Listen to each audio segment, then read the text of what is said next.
С оглед на одлуката која што имам прочитана претходно, с оглед на соопштението за тоа каква е одлуката во тендери, искрено ви кажам, воопшто немам позитивни очекувања.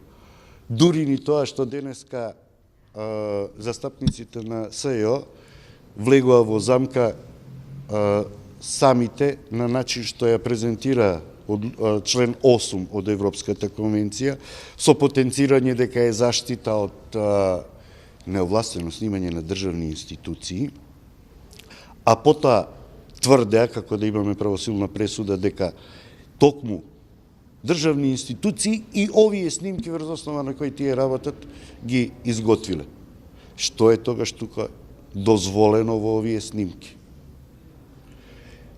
Одлуките кои што ги гледам не се знаење и познавање на овој судски совет. Што е причината?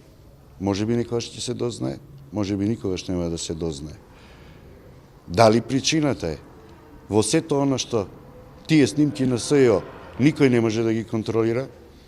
СЈО според законот е единствена институција во која што ниту Советот на јавни обвинители како назначена институција да ги контролира, ниту собранието, со своја комисија никогаш не направило увид.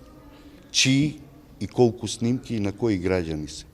И дали има снимки кои можат да бидат злоупотребувани.